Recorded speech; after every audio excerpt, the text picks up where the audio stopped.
दोस्तों, आज 6 जनवरी और 6 जनवरी आपको मुबारक हो। लेकिन ये मुबारक जिस तरह से हम लोग 2020 को मुसीबतों में, तकलीफ़ों में, प्राकृतिक आपदा में, सरकारी शोषण और दोहन में जीते रहे, उसी तरह से अभी उसी का असर इस साल के शुरुआत में भी हमें देखने को मिल रहा है।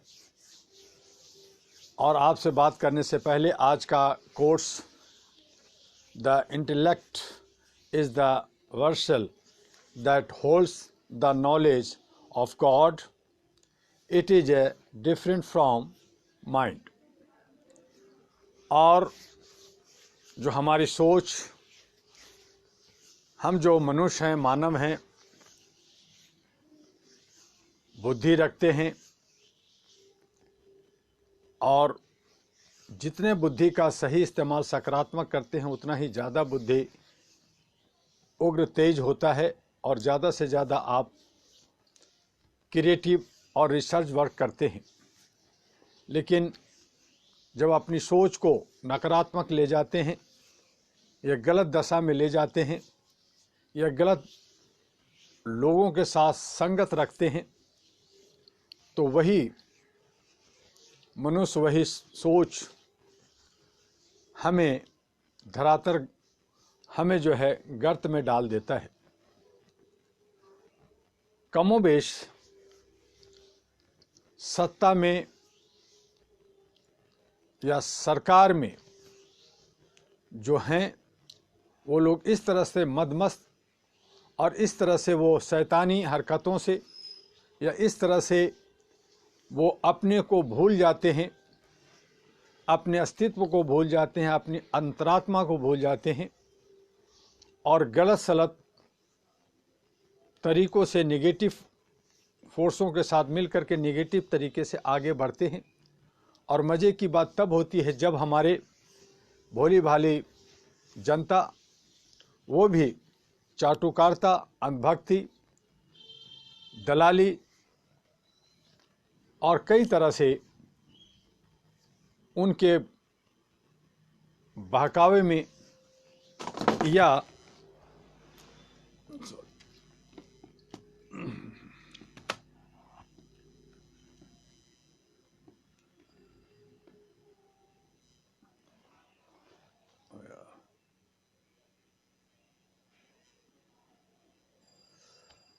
उनके बहकावे में या ऐन कैन पारकैन से वो गलत रास्तों को अपना लेते हैं। और जो हालात हम आज भारत के अंदर देख रहे हैं कि बहुत सारी संस्था भी समाज सेवा करना चाहती है, लोगों की अमन और शांति के लिए एक दूसरे के सहयोगी बनना चाहती है। मैं उन्हें सबको यही कहता हूं कि धीरे धीरे सने सने तरीके से आगे बढ़ें। लेकिन लोग जो है शॉर्टकट तरीके अपना करके गलत सलत करने लगते हैं और ख़ुद को वो सरकार या सरकार से भी आगे बढ़ करके अपने आप को दिखाना शुरू कर देते हैं, जबकि वो धरातल पे कुछ काम नहीं करते। और ऐसे लोग ही गिरते हैं, ऐसे लोगों की तरक्की नहीं होती। चंद दिनों की मेहमान होते हैं, चंद उनको लगता है कि मैं इस तरह से गलत काम कर करके कोई घर ले लूँगा, गाड़ियाँ ले लूँगा, मौज मस्ती कर लूँगा। लेकिन ये सब के सब गलत लोग हैं और ऐसे लोगों से मैं अहरा के तमाम साथियों से आग्रह करता हूं कि दूर रहें। और ऐसे लोग हमारे अहरा के और हमारे मिशन और विजन के हिस्सा नहीं हो सकते। और यही वजह है कि हम 34 सालों से चाहते तो 34 करोड़ हमारे ह्यूमन राइट्स के मेंबर होते, लोग काम करते। लेकिन हम जो है हज़ारों में, लाखों में ही जुड़ करके अच्छे सच्चे लोगों के साथ काम करते हैं। बहुत सारे लोग बैक दरवाजे से गलत रास्ते से आ जाते हैं और उनको मुंह की खानी पड़ती है, उनको वापस जाना होता है या अहरा से निकाल दिए जाते हैं या अहरा में वो टिक नहीं पाते। तो उन तमाम ऐसे जो गलत लोग हैं, जो गुटबाजी करते हैं, गलत सोच रखते हैं और शॉर्टकट में चाहते हैं कि ये सारा कुछ हो जाए, तो ठीक नहीं है। आप अच्छी सोच रखें, अच्छे विचार रखें, अच्छे सच्चे लोगों के साथ बात करें और एक ईमानदारी के साथ अपने जीवन को आगे बढ़ाएं। और जो आपका दायित्व है समाज के लिए, देश के लिए, उसका जो भी आपसे बन पड़ता है उसके हिसाब से आगे बढ़ें। ज़्यादा भागने की, ज़्यादा दौड़ने की ज़रूरत नहीं है। हम सभी लोग कोशिश करते हैं और करते रहनी चाहिए। इसी तरह से हमारे अन्नदाता किसान आंदोलन कर रहे हैं, अपनी मांगे कर रहे हैं, लेकिन सरकार नहीं सुन रही है। और आए दिन हमें ये सुनने को मिल रहा है कि ये तरह तरह की बीमारियां आ रही हैं, तरह तरह के लोग बीमार हैं, हॉस्पिटल जा रहे हैं। और 2020 में जो बीत गया साल, उसमें बड़े बड़े नर्सिंग होम प्राइवेट, जिसको हमने कहा था कि मेडिकल जो सिस्टम है वो प्राइवेटाइजेशन, जो लूट की जो चांदी काट रहे हैं, उनको बंद किया जाए, उन पे अंकुश लगनी चाहिए। लेकिन वो और फलीभूत हो रहा है, भ्रष्टाचार जैसे फलीभूत हो रहा है। भ्रष्टाचार को बंद जितना आप बंद करने की बात करते हैं उतना ही वो और आगे बढ़ता जा रहा है। जितने ही आप गलत तत्वों को रोकने की, उनको समझाने की कोशिश करते हैं और बढ़ता जा रहा है। जितना ही हम कानून, जुडिशियल से, पुलिस से हम मदद मांगते हैं, क्राइम को रोकने की बात करते हैं, वो उतना ही ज़्यादा बढ़ता जा रहा है।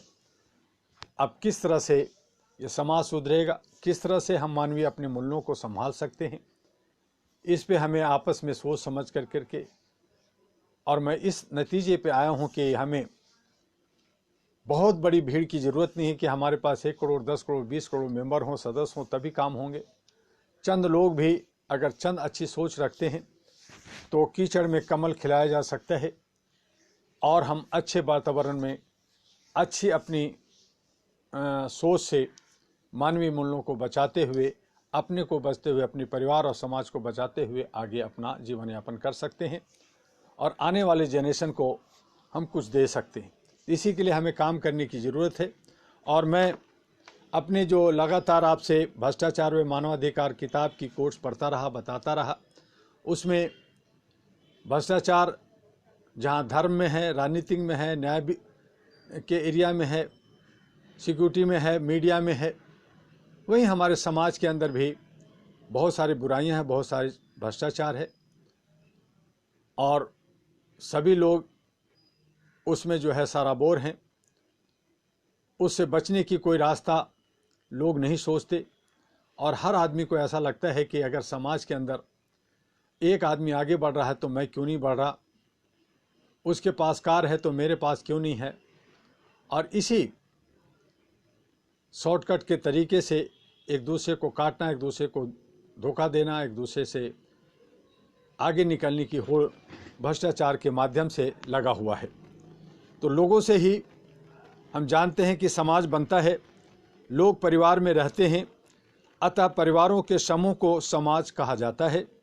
समाज में विभिन्न तरह के लोग रहते हैं जो कि विभिन्न धर्मों को मानने वाले होते हैं। उनके रहन सहन के तरीके अलग हो सकते हैं, उनकी जीवन पद्धति अलग हो सकती है, धर्म के प्रति उनकी सोच अलग हो सकती है, लेकिन एक मानव के रूप में सभी एक ही तरह के होते हैं। सभी परिवार, समाज व देश के होते हैं। ऐसे में सबको सामूहिक रूप से मिलकर भ्रष्टाचार से लड़ने के लिए प्रयास करना होगा। ऐसा नहीं कि सिर्फ हिंदू धर्म या इस्लाम धर्म के लोग ही इस बारे में सोचें, बल्कि सभी धर्मों के लोगों को इस संबंध में सोचने की ज़रूरत है, क्योंकि सभी धर्मों के लोग समाज के अंग हैं। समाज का दायित्व है कि वह प्रत्येक व्यक्ति के अंदर ऐसी भावना विकसित करे जो कि मानवता व मानवाधिकारों के लिए अच्छी हो। यदि समाज में रहने वाले लोग किसी कमज़ोर व्यक्ति की खिल्ली नहीं उड़ाएंगे, कम कमाने वाले मजाक नहीं उड़ाएंगे, किसी गरीब की बेइज्जती नहीं करेंगे, कम पढ़े लिखे लोगों को कमतर नहीं आंकेंगे, तो समाज में समानता की भावना विकसित होगी कोई भी समाज के सिद्धांत पर ही आगे बढ़ता है। जो लोग कमज़ोर होते हैं, मजबूत लोग उन्हें अपनी सहायता से संबल प्रदान करते हैं। एक दूसरे के सहयोग से ही लोग अच्छे मानवीय मूल्यों से युक्त समाज की स्थापना कर सकते हैं। आज के युग में ऐसा देखने को नहीं मिलता है। आज लोग एक दूसरे की टांग खींचना ज़्यादा पसंद करते हैं। यदि किसी के यहाँ कोई समस्या आ गई है तथा जिनसे उनके परिवार या विचार नहीं मिलते, वे लोग अपनी तौर पर भले ही उनसे मिलकर उन्हें सांत्वना देते हैं, परंतु अंदर से वे खुश होते रहते हैं। यह कटु सत्य है कि आज के युग में ज़्यादातर लोग दोहरी जिंदगी जीने लगे हैं। सामने कुछ होते हैं और पीठ पीछे कुछ और। मानव समाज के लिए यह अत्यंत ही बुरी व घृणित प्रवृत्ति है। जो व्यक्ति सामने किसी व्यक्ति की हाँ में हाँ मिलाते हैं और पीठ पीछे उसकी टांग खींचते हैं, उनकी बुराइयां करते हैं, उनकी कमजोरियों का उपहास करते हैं तथा उनके अच्छाइयों को बुराइयां साबित करने का प्रयास करते हैं, वे लोग समाज में समता की भावना को समाप्त करने का प्रयास करते हैं। आज समाज में ऐसे लोगों की संख्या बहुत ज़्यादा है जो एक दूसरे से चिढ़ते हैं। हमारे समाज में यह बहुत बुरी प्रवृत्ति पैदा हो रही है। लोग किसी भी की संपन्नता, उनकी उन्नति को देखकर अंदर से जलन महसूस करते हैं और इस प्रयास में लगे रहते हैं कि कहीं न कहीं इन्हें नीचा दिखाया जाए। इन तरीकों से जो लोग समाज में अधिक धन नहीं कमा पाते, जिनके लड़के अच्छी नौकरियां नहीं कर पाते, जो लोग तथाकथित रूप से सफल होते हैं, वे तथाकथित असफल लोगों की खिल्लियां उड़ाते हैं तथा जो असफल हैं वे तथाकथित सफल होने की खिल्लियां उड़ाते रहते हैं।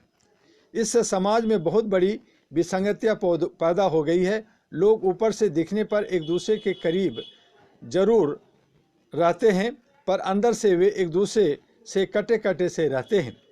सच में कहा जाए तो वे संतरे की तरह हैं। संतरे का छिलका हटने के ही अंदर की फांके साफ नज़र आने लगती है। आज हमारे समाज में दिखावे का एक आवरण है जिसमें लोग एक दूसरे के साथ हैं पर अंदर से एक दूसरे से कटे हुए हैं। यह अत्यंत ही बुरी प्रवृत्ति है। यह मानव की मानवता दोनों के लिए घातक है। यह कड़वा सत्य है कि भले ही यह बात लोगों को चुभे, कुछ लोग इसे सच न माने, पर यह अक्षरशः सत्य है कि हम करीब होकर भी एक दूसरे से दूर हैं। भ्रष्टाचार जैसी बुराई का पनपना भी इन्हीं तमाम विसंगतियों की वजह से होता है। जिस व्यक्ति की खिल्ली उड़ाई जाती है वह व्यक्ति पारंपरिक तरीकों से को छोड़कर भ्रष्ट तरीके अपनाने लगता है। इसी तरह से जो व्यक्ति कमज़ोर है वह यह मानने लगता है कि कमज़ोर का समाज में कोई सम्मान नहीं है। भ्रष्टाचार सिर्फ व्यक्ति विशेष के लिए कोढ़ नहीं है बल्कि पूरे समाज के लिए कोढ़ बन गया है।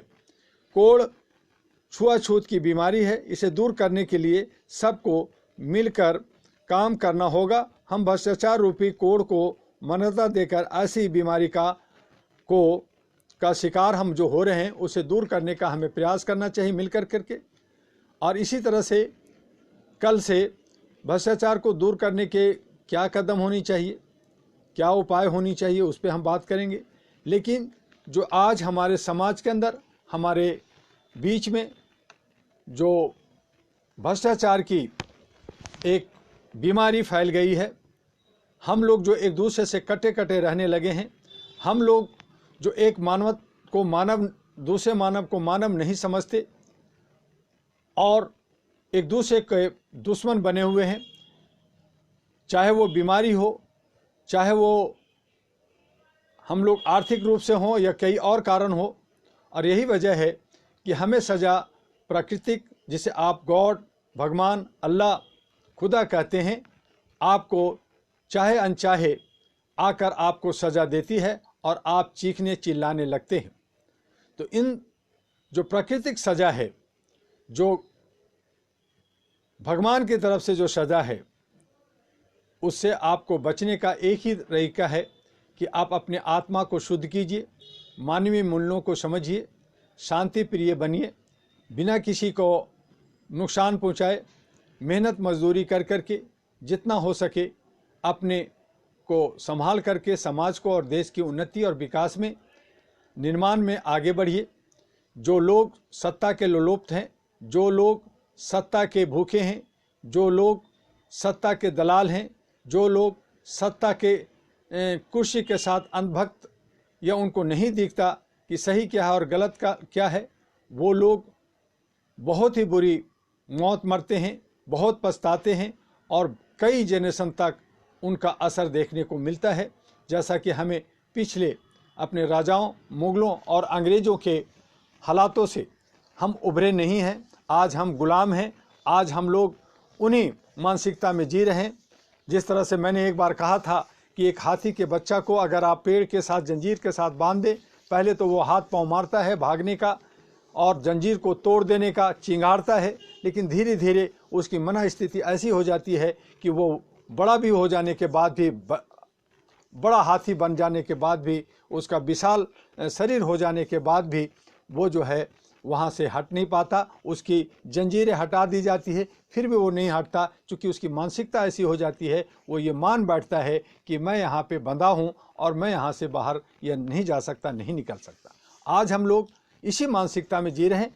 ऐसा लगता है कि हमारे जो पूर्वज गुलाम थे, हम भी गुलाम हैं और ये जाति, धर्म और ये संप्रदाय में बांट कर करके जो ये व्यापार और बिजनेस कर रहे हैं, लोगों को तोड़ने की जो कोशिश कर रहे हैं, वो ठीक नहीं है। अगर आप इतिहास उठा करके देखें तो आज जो हम जाति में, चाहे हम छोटे जाति कहते हैं, दलित कहते हैं, शोषित कहते हैं, तो हर जाति के लोग, छोटे छोटे नाय हों, धुनिया हो, कुम्हार हो और तरह तरह के तमाम धर्मों के लोग, तमाम समुदाय से लोग जो है राजा बने, राज्य किया और आगे बढ़े। लेकिन आज हम जो है अपर कास्ट, लोअर कास्ट और क्या क्या पता नहीं क्या क्या बना बना करके हम व्यापार बिजनेस करते रहते हैं। तो ये सारी चीज़ों से हट करके जितने भी पृथ्वी के ऊपर हैं, चाहे वो ईसा मसीह को मानने वाले हैं, चाहे वो इस्लाम को मानने वाले हैं, चाहे वो हिंदुत्व को मानने वाले हैं, वो सभी लोग मिलकर के रहना चाहिए। और मैं एक चीज़ और बता दूं, जहां लोग धर्म के नाम पर राज्य करते हैं, जैसे कि नेपाल हिंदू राष्ट्र है, हिंदू राष्ट्र होने के बावजूद भी वो गरीब है, पीछे है, वो डेवलप नहीं करता। जितने भी मुस्लिम कंट्री हैं जो अपने को कहते हैं कि मैं इस्लामिक कंट्री है, वहाँ पे तबाही और बर्बादी है। तो जहाँ पे, मेरा ये कहना का मतलब है कि जहाँ पे धर्म के नाम पर राष्ट्र चलता है, वो राष्ट्र जो है विकास नहीं करता, उसका निर्माण नहीं होता, वो ख़त्म हो जाता है, या वो जो है परेशान और गरीब होता है, फटहाल हो जाता है। हमारा देश सेकुलर है, हमारे के यहाँ हर धर्म के लोग, हर संप्रदाय के लोग, 256 भाषा बोलने वाले लोग, विभिन्नता में एकता है। और यही विभिन्नता में चमन के और बगीचा, चमन बगीचा को कहा जाता है। तो उस बगीचे के अंदर तरह तरह के फूल होते हैं और वो फूल की सुगंध हमें मिलता है और हम लोग जो है प्यार और मोहब्बत के साथ, चाहे वो ईद हो, चाहे वो होली हो, चाहे वो दिवाली हो, चाहे वो अन्य त्यौहार हो, चाहे वो पोंगल हो या और कोई भी त्यौहार हो, चाहे हमारे जो है अभी ये जो है क्रिसमस डे मनाया गया, तो सभी लोग जो है सभी धर्मों को बड़ी खुशी खुशी मनाते हैं। तो ये हमारी देश की खूबसूरती है। और इसी खूबसूरती के साथ सेकुलर जो हमारा लोकतंत्र, जो हमारा एक विरासत मिला है, जो हम आज़ाद अपने को कह रहे हैं, हालांकि आज़ाद नहीं है, फिर भी हम आज़ादी महसूस करते हैं। 26 जनवरी गणतंत्र दिवस मनाते हैं, 15 अगस्त को हम लोग स्वतंत्रता दिवस मनाते हैं। तो इसे भी हम खुशियों से अपने सराबार होकर के अपने सारे साथियों के साथ, मानवता के साथ मनाएं और आगे बढ़ें, तभी हम मानवता को बढ़ा सकें, बिना किना का, बिना किसी गलत का, बिना किसी भ्रष्टाचार का। तो भ्रष्टाचार को रोकने के लिए हमें अथक प्रयास करना चाहिए। और इसी वजह से जो सामाजिक संगठन होती है, वो एक छोटी छोटी समूह होती है जिस पे हम लोग आपस में विचार करते हैं, बैठते हैं, उसको हम एक चौपाल कह सकते हैं, हम उसको एक जो है ह्यूमन लाइब्रेरी कह सकते हैं। इसके लिए सामाजिक संगठन, ऐसा नहीं होता कि यहाँ व्यापार करना है या आपको राज्य करना है या आपको राजा बनना है या आपको बहुत करोड़ों अरबों रुपया मिलना, ऐसा नहीं है। मानसिक रूप से हम जो है शांत रहें, आपस में भाईचारा बना के रहें, मिल करके रहें। इसके लिए सामाजिक संगठन होता है। हम लोग ह्यूमन राइट्स वाले हैं, ह्यूमन राइट्स वाले को कहा जाता है कि आप लोग ज़्यादातर जुडिशियल सिस्टम पे, हाँ हम लोग जुडिशियल पे देखना चाहते हैं। हम लोग चाहते हैं कि किसी पे बेवजह जो है केस ना हो, बेवजह उनको परेशान ना किया जाए। लेकिन अगर गलत करते हैं तो हम अहरा उसके साथ गलत नहीं होता और हम अमन और शांति के पसदर हैं। समाज के अंदर जो है एक मानवीय मूल्यों को बढ़ाने के लिए, उसको प्रतिष्ठापित के लिए हम लोग काम करते हैं। इसी तरह से हम लोग मिल करके काम करते हैं। हम फिर मिलेंगे कल 1 बजे फेसबुक पे, यूट्यूब पे, आप सभी सोशल मीडिया पे आप उसको लाइक कीजिए, सब्सक्राइब कीजिए, फॉरवर्ड कीजिए और अपनी भाषा में भी आप इसको आगे बढ़ाइए। लेकिन गलत तरीके से नहीं, गलत लोगों का इस्तेमाल ना करें, सरकारी लोगों का इस्तेमाल ना करें। जो लोगो है वो आपका लोगो जो है अहरा का, उसका इस्तेमाल करें। आप बेवजह जो है जहाँ पे आपको कहीं प्रेसिडेंट लिखते हैं, कहीं पे चेयरमैन लिखते हैं, तो ये सब जो है मनाही है, ऐसा ना लिखें। जो आपको बनाया जाता है, जो फॉर्मेट दिया जाता है, उस फॉर्मेट के अंतर्गत जो लेटर हेड आपको दिया जाता है, उस लेटर में किसी तरह का टेम्पर्ड ना करें, उसको बदलने की कोशिश ना करें और अपने तरीके से ज़्यादा जो है स्मार्ट बनने की कोशिश ना करें। बस आज इतना ही, कल फिर मिलेंगे। जय हिंद, जय भारत, नमस्कार। आपका डॉक्टर एम.